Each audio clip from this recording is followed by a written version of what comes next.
This is a bridge over troubled water. Now, I've been doing foresight work, futures work, for about 30 years, a little over 30 years. And it is something that I see time and again in organizations trying to wrestle with their own day-to-day issues, and at the same time trying to understand the big, complex, long-term issues that they all have to deal with. Excuse me. One of the things that I've seen happen fairly quickly, especially when we think about this metaphor, is that the bridge sometimes itself a little troubled. Now, some of you may recognize this. This is the Tacoma Narrows Bridge collapse decades ago. But it wasn't because it was made poorly, it's just they didn't know the consequences of something unexpected. The vibrations, the harmonics of the bridge.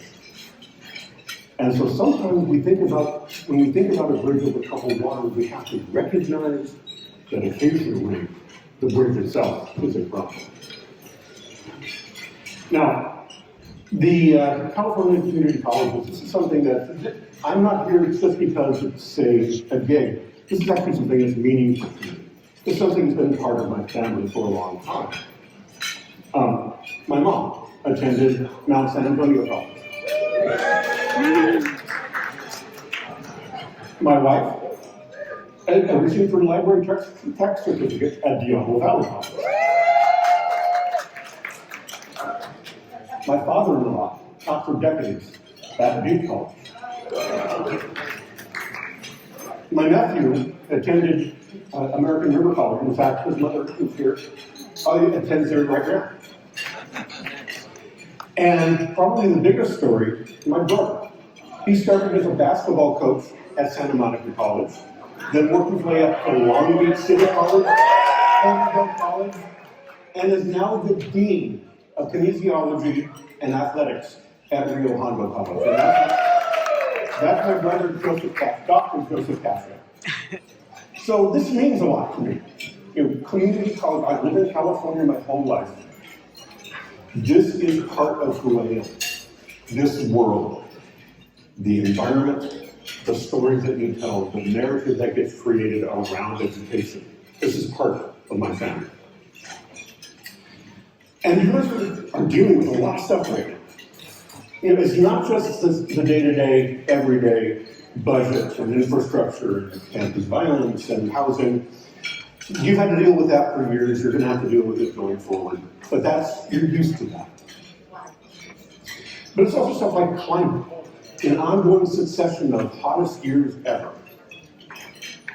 And that's not just the big picture, how do we deal with the energy outputs and the like. It's stuff like, do you have sufficient air conditioning? Do you have sufficient cooling in your buildings to deal with a succession of 100 plus degree days? That's the kind of stuff we have to worry about, and we will continue to have to worry about because it's a systemic problem. STEM saturation. Everyone's been pushing STEM education for years now, really for a few decades. And now the job market is flush with STEM graduates. At the same time, when the technology is changing so quickly that it's a very good chance that the education you get in a STEM course this year will be irrelevant in 5. And so how do you deal with a rapidly changing economy that directly affects your education models? Political hazards. And this week is a really painful demonstration of how bad that can get. We're not just talking about protests and arrests and accusations of bias. It's a threat of federal agents coming in and, at best, abducting people. This is a really tough time. And you have criticized budgets where money gets cut not because, purely for national reasons, but because of politics, because you used the wrong word in a grant proposal. And then, there's privacy and surveillance. How much do you know about your students? How much should you know about your students? How accessible is that information? How passable is that information? And finally, there's all the stuff around generative artificial intelligence. We talk a lot about AI and jobs, or AI and labor, and that's certainly important, but it's the headline word. We also need to be thinking about AI and ethics. Not just the ethics, it's the ethics of use, certainly. How many of your students are using AI to write their papers? How do you defend against that?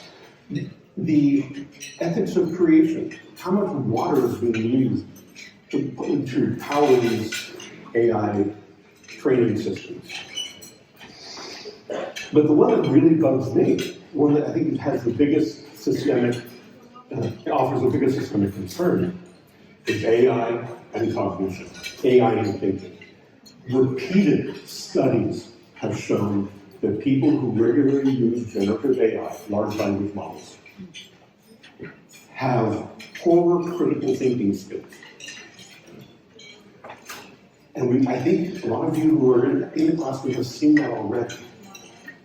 And this is something that is not going to go away. This is something that fixing the hallucinations somehow, even though it's pretty much endemic to the large language model system. It's not going to fix that. When we offload our thinking, we lose the ability to we stop practicing to think for ourselves. And how? How do we think about all of this systemically? Not just the responding and putting out fires in the moment, but really thinking about how does this affect our strategy? How does this affect the way we do our business, the business of education? Now, historically, the term that got used pretty frequently was VUCA, V-U-C-A. Now, it came out of the U.S. Army War College in the late 1980s as the standard framing of the future of the end of the Cold War. VUCA stands for volatile, uncertain, complex, and ambiguous. And you have to admit that for the 1990s in particular, when the emergence of the World Wide Web as something really big, the end of the Cold War. This is a time when a lot of these issues were volatile and uncertain, and that really made sense. And in fact, after 9/11, a lot of business consultants started using VUCA in their everyday work. And in fact, that kind of made sense, because all of the crises that seemed to be happening in the early part of the century were big, were very definitely volatile, but they were understandable. You kind of could see how they would emerge and where they were going. From VUCA world to the Bonnie world. I created Bonnie, brittle, anxious, nonlinear, incomprehensible, in 2018 for a talk I was giving at Institute for the Future, because it just seemed that VUCA wasn't enough. VUCA wasn't VUCA enough, or as I said in the talk, we eat VUCA for breakfast these days. It is endemic to our world. It's the water we swim through, and it doesn't tell us anything. Bonnie is actually a much more responsive term because it reflects the world in which we now live, the unpredictable behavior of leaders, the radical leaps in technology, the collapse of critical systems, and the really rapid and sudden shifts in power. So Bonnie, brittle, anxious, nonlinear, and incomprehensible. A Bonnie world is a Bonnie future. We're looking at probably at least another couple of decades of this kind of environment, where things are brittle. Brittle systems do not fail gracefully, they fail abruptly and disruptively, they shatter. Things fall apart. And we can see this with everything from climate systems to democracy. Things that we thought were strong, that appeared to be strong, may even have been strong up to a point. When they fail catastrophically. And that generates a lot of anxiety, of course. These conditions of giving us the feeling of being crushed by reality, crushed by our choices, the choices made by others, a feeling of, as I think I've described in the book, of being The feeling that you get when you're driving down the road and you realize you just missed your exit and there isn't another one for 20 miles. That feeling of, oh, I have no good choices left. Nonlinear. Now I have to admit that I first used this nonlinear additives to the Bonnie framework because of the implications around climate. There are a lot of important, critical nonlinear systems in climate. One of the things that a lot of people don't know about is something called climate hysteresis, where there's a lag between changes in the level of atmospheric greenhouse gases and changes to temperature and precipitation. Now, that's interesting geophysically, but think about it politically. Were you, as a leader, convince people to change their lives dramatically, convince people to stop eating beef or eat much less meat, stop flying or do so far less, drive some kind of funky Chinese electric vehicle? You get them to change how they live, and then you're not happy about all that. And then nothing gets better. Nothing gets better for decades. How do you explain that? How do you respond to that? How do you think people would respond to that? And so when we think about nonlinearity, it's not just about these mathematical derivations, they're about the imbalances, the lag, the changes to cause and effect. And finally, the incomprehensible. These are confusing, unthinkable. The world doesn't make sense. The incomprehensible are those things that make us step back and say, just what the heck? We have a lot of that happening right now. And one of the things that I found with Bonnie is that when I first published it publicly in 2020, I didn't expect much, but it exploded. People around the world, this is the onset of the COVID pandemic, people around the world appreciated this language because it described their reality. In fact, there are far more people who have picked up and started using Bonnie in their work in the global south than in Europe or the United States. This is something that speaks a language that they understand viscerally. And so when we think about Bonnie, we're thinking about the dramatic changes that we feel that we have no control over, because we really don't. When we talk about brittle, it's vulnerable to sudden, catastrophic failure. It's non-reasonable, even anti-resilient. The strength is an illusion. We look at something, we think that it's solid, we think that it works, it's all good there, and then it collapses.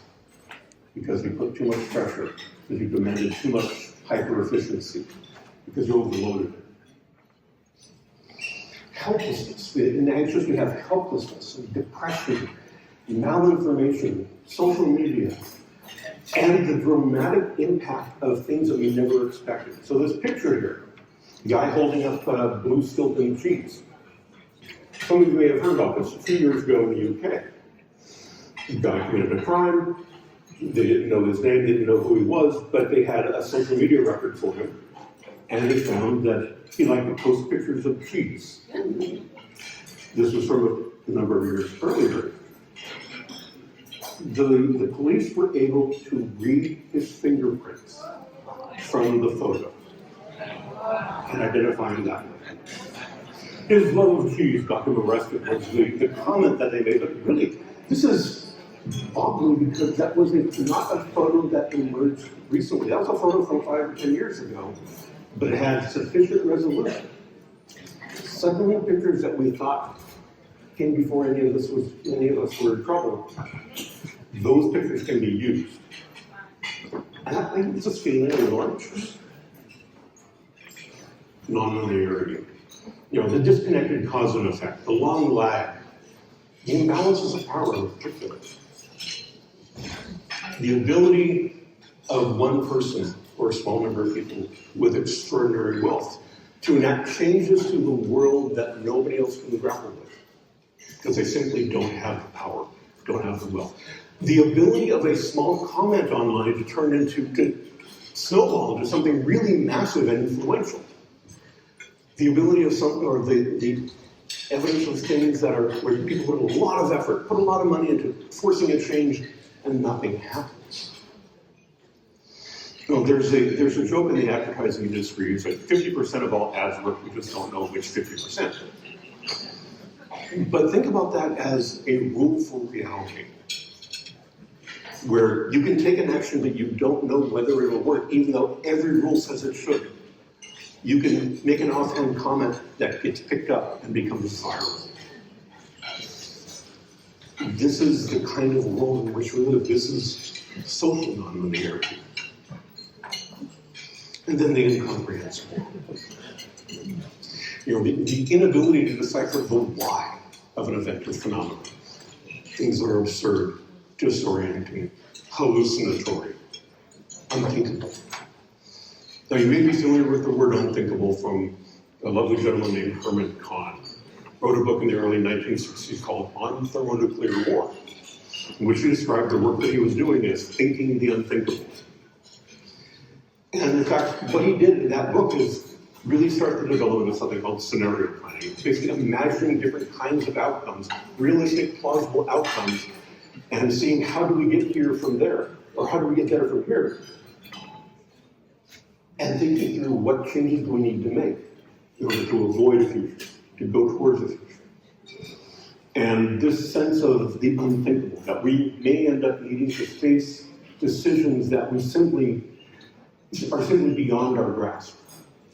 You know, in the book I talk about geoengineering, the idea that we could, in principle, put gigatons of small particles in the stratosphere, usually sulfur dioxide, into the stratosphere, and have that block 2 to 3% of incoming sunlight, and that'll hold down temperatures. We know this works because that's what happens with big volcanoes. But you have to keep pumping it up there. You have to keep pumping it, and as carbon levels in the atmosphere continue to rise and more heat is trapped, you have to put more and more and more stuff into the stratosphere to keep temperatures stable.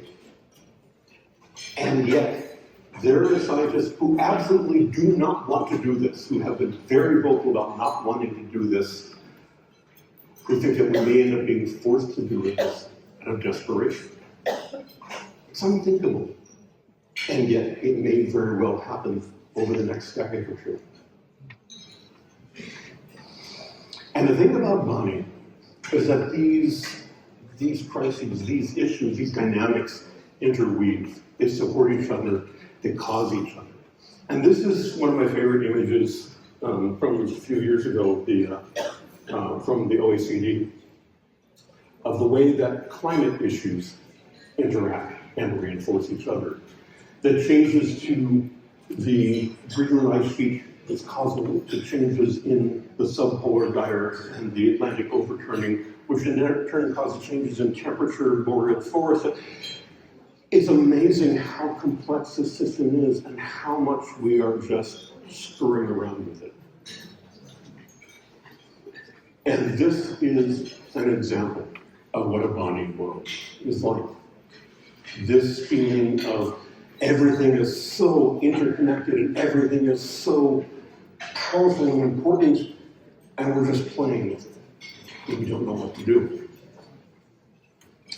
So in a bonding world, when you think about what to do, you think about your options, you think about how to cope. Because a lot of what we talk about in the bonding world is these aren't problems that can be solved, right?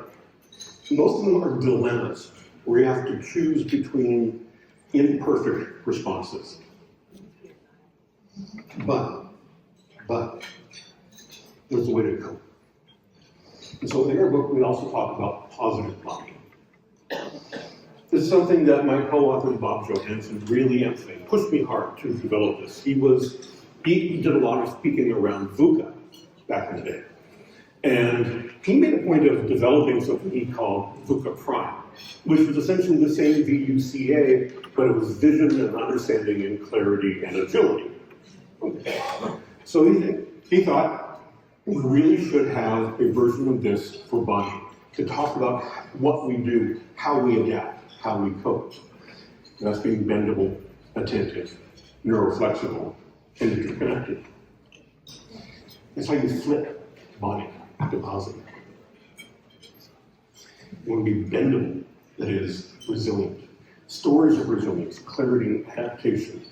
You can't be certain. Certainty is a danger. People who are certain are almost always wrong, and they're often very charismatic in that being wrong. They only want to hear it, and what we need to be looking for is clarity. Be attentive and empathetic, active empathy and kindness. My wife has a t-shirt that she wears that I asked her for the message. In a world where you can be anything, be kind. And that really is so critical. In a world where we are all experiencing this chaos, we are all undergoing the anxiety and the fear. The best thing you can do is have empathy. The best thing you can do is have kindness. Not just for others, but for yourself as well. Be forgiving. Be attentive. Be neuroflexible. In a world of this kind of non-linearity and imbalances, one of the best ways to adapt is improvisation. Thinking through the different options that you have, but also trying something new, experimentation. Never making the same mistake. And do so in an interconnected way, inclusive of diverse, multiple perspectives, not just hiding down into a hole where you only hear one story, but being willing to listen to different points of view, be willing to listen to voices that you haven't been paying attention to before. Maybe even try to seek out those voices that nobody pays attention to. Because in a world where things are incomprehensible, your best bet is to look for a multiplicity of perspectives to understand what's going on. So we talk about bendable as being resilient. And all of us in California understand this quite intimately. I suspect that most of you, and there should be all of you, but most of you have an earthquake emergency kit and in the office, where you know that if something happens, if something big happens, you can be resilient for a week or two. And you replace the water on a regular basis, and you make sure you have up-to-date canned foods, but it's all there to make sure, just in case. Because you don't know when the big one is going to hit. But it probably will, sometime soon, maybe even this afternoon.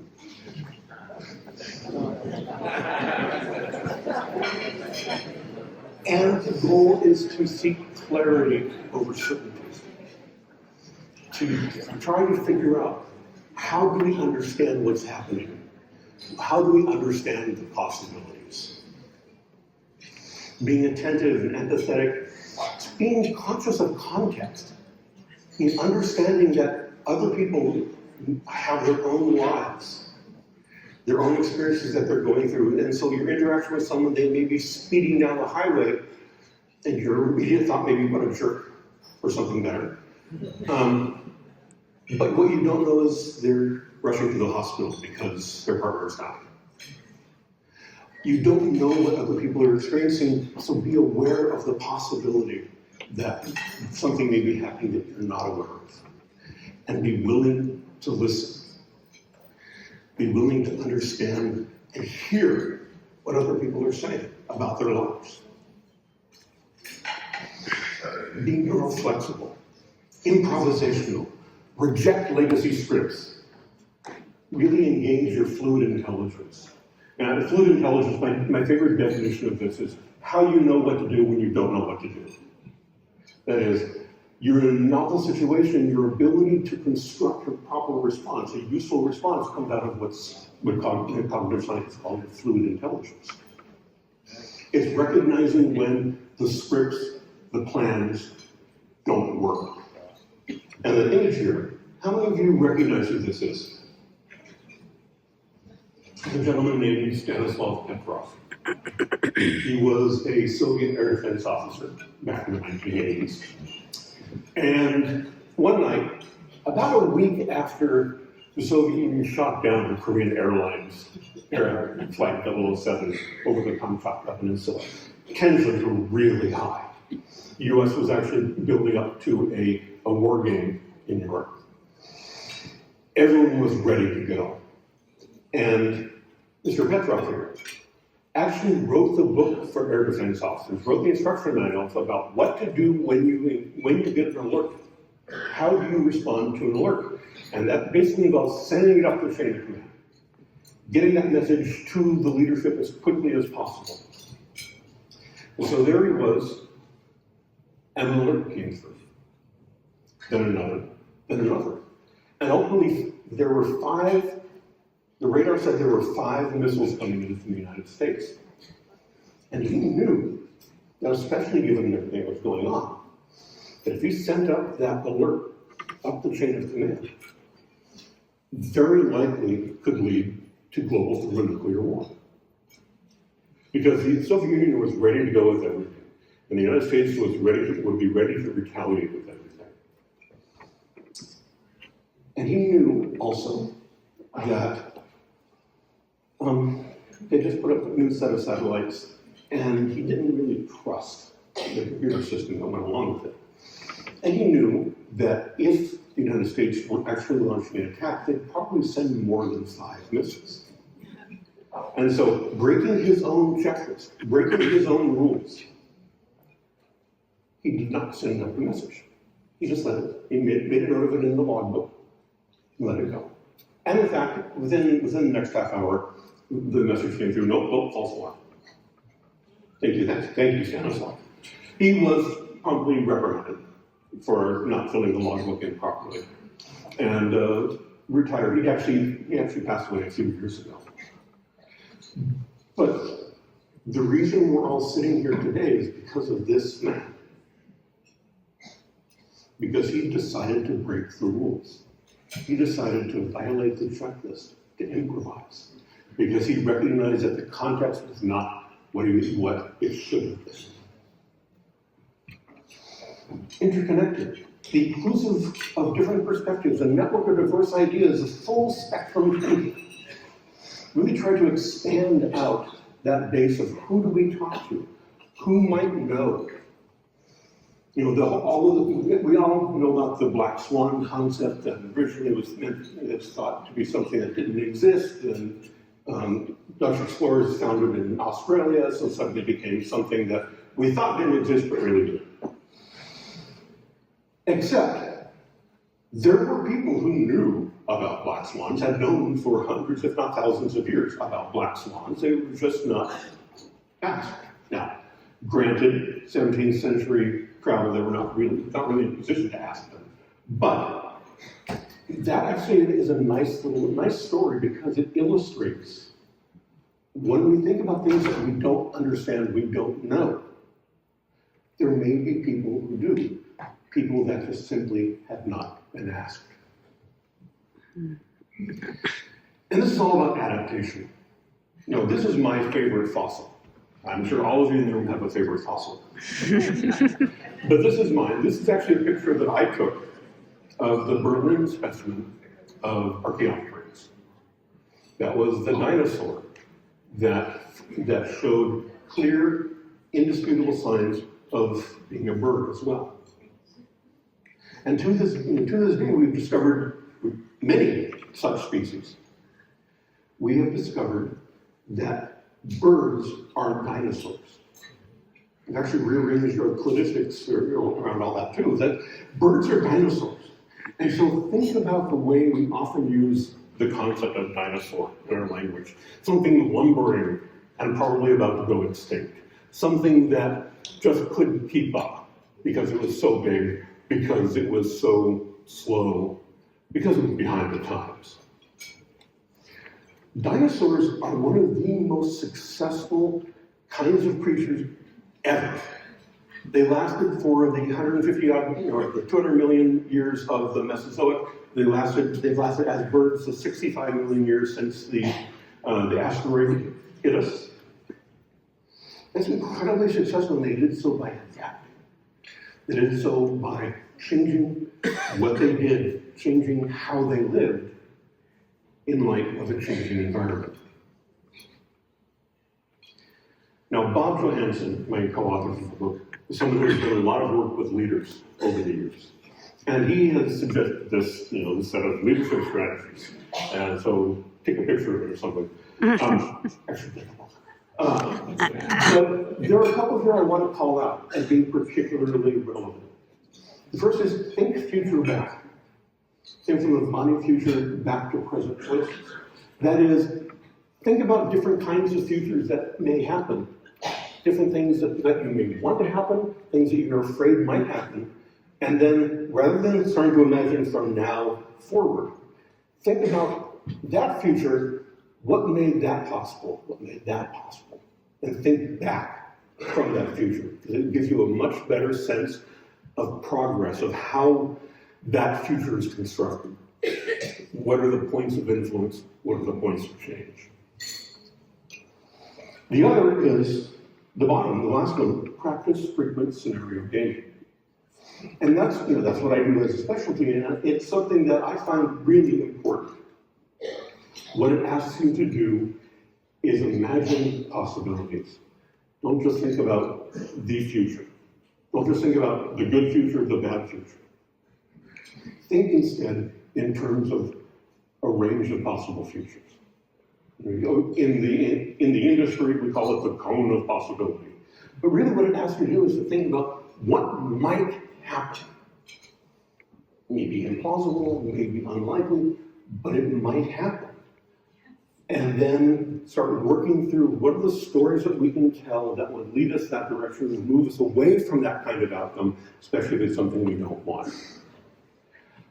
When I give big talks about scenario planning, I sometimes use the analogy that scenarios are vaccinations. They're inoculations. You think about the way a vaccination works. It sensitizes the body to a pathogen such that if you ever encounter that pathogen, your body's ready. You can sense it, you can react to it. Similarly, what foresight in general, what that does is helps to sensitize the body of your leadership, of your organization, of yourself, to different possible futures. Not because any one of them will happen, but because aspects of them might happen. And if they do, you could recognize it early, and you've already thought about what to do in response. It's a way of vaccinating your mind, vaccinating your organization against the possible. Not the inevitable, not the always, but the possible, because the possible is what happens. So in the book, actually at the very end, there's a set of questions that we ask people to think through. And I'm going to leave off with these here. I want you to think about, in terms of bonding, how can you recognize the nature of the risks that your world without being overwhelmed by it? And I think that's a question that all of us have to face right now. It's really hard to read the news. It's really hard to recognize what's happening, not just in the United States, but globally. How do you think through that without being overwhelmed? And what kind of practices can you develop? What can you do now to make sure you have better answers for these questions in the future? What does bonding world, what does that look like for you? What does that mean for you in your own life? Positive bonding. What kinds of resources, material, cultural, human, are available to you to increase your capacity to face chaos? How do you gather them? Who are they? Are they other people? Are they practices? What do you pay attention to? What do you avoid paying attention to? What would it take for you and your college to have the strength and willingness to adapt and evolve? So I wrote this book, co-authored with Bob Johansen and Angela F. Williams, who was up until very recently CEO of United Way Worldwide. Bob really brought in decades of expertise. He's been doing this longer than I have. Decades of expertise on leadership thinking and how we can get organizations to think more effectively in a more structured way about their futures. Angela came in with a wealth of experience of on the ground, what it's like to live in a body world. So remember what I said early on, the developing world, the global south picked up on body immediately because this described their reality. It was language that worked for them because it really resonated for them. Angela brought in that experience to really help us fill out something that was, it gives a very full, we hope it gives a very full picture of what kinds of challenges face us in a brittle, anxious, nonlinear, and incomprehensible world. And what can we do to cope by being more bendable, attentive, neuroflexible, and interconnected? It is a sometimes difficult book to read. I think I talked with someone in the audience this morning about just that she's listening to the audiobook, she has to take a break because some of it is really tough because it describes the reality of what our planet is experiencing. And some of it is really hopeful. Some of it should make you realize just how much power and how much capacity we have to adapt, to learn, to be successful. Now, human beings have been through a lot. The planet's been through a lot. There was a mass extinction quite a while ago known as the Great Dying. The one that happened 65 million years ago to wipe out the non-bird dinosaurs, that was nothing in comparison. Human beings have been through their own near extinction events. About 70,000 years ago, there is a genetic bottleneck where all the genes for global surveys point to us having about 100 mating pairs of humans left. And all of us, all nearly 9 billion of us, come from that couple hundred people, having just gone through a horrible near extinction event. Humans are remarkably resilient. We are willing to learn. We are willing to act. We are willing to adapt. If only we let ourselves do it. Thank you very much.